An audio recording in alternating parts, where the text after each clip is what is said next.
kasih.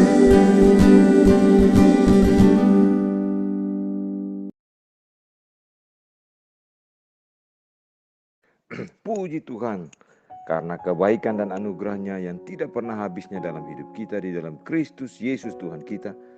Segala sesuatu yang kita jalani hari ini adalah sesuatu yang dipenuhi dengan anugerah Tuhan. Nah, saudaraku yang terkasih di dalam Tuhan Yesus Kristus, hari ini kita akan merenungkan apa yang dikatakan di dalam kitab Yoel pasal yang kedua ayat 25. Yoel pasal yang kedua ayat 25 berkata, "Aku akan memulihkan kepadamu tahun-tahun yang hasilnya dimakan habis oleh belalang pindahan, belalang pelompat, belalang pelahap, dan belalang pengerip, tentaraku yang besar yang kukirim di antara kamu."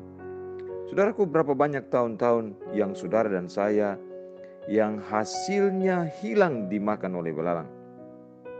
Apakah keinginan pribadi kita, hawa nafsu, motivasi penuh dosa, dan ambisi-ambisi pribadi kita telah merampas sukacita, kedamaian, dan keberhasilan hidup kita?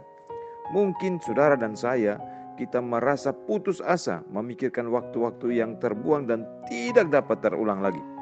Jika memang demikian, perhatikanlah perkataan Tuhan melalui Nabi Yoel.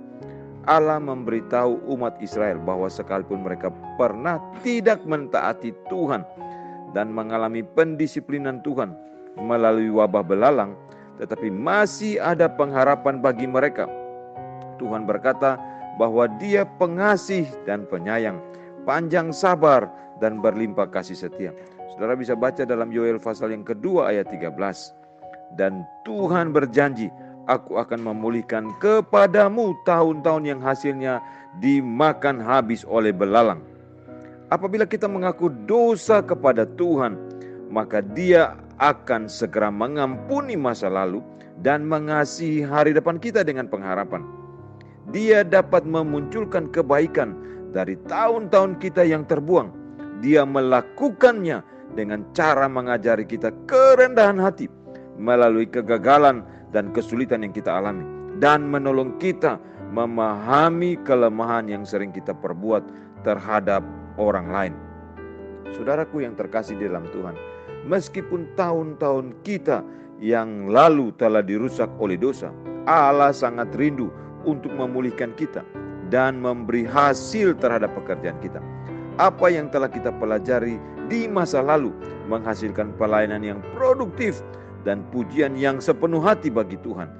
Tahun yang sedang kita jalani ini dipenuhi dengan pengharapan.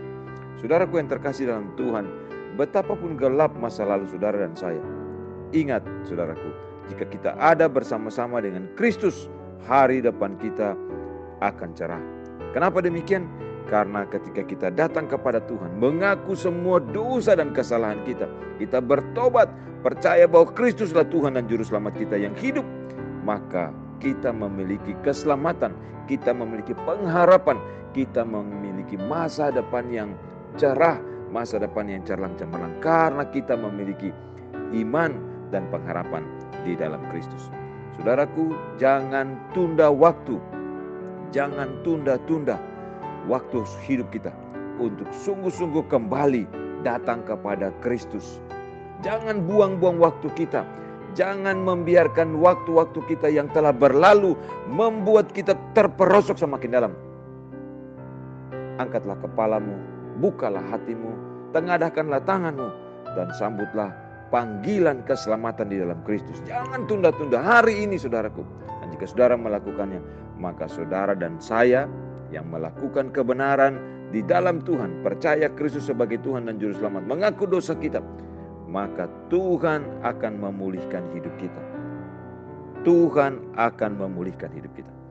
Tuhan akan memulihkan hidup kita. Tuhan tolong kita untuk kembali ke jalan Tuhan, untuk kembali kepada Tuhan. Terpujilah Tuhan dari kekal sampai kekal.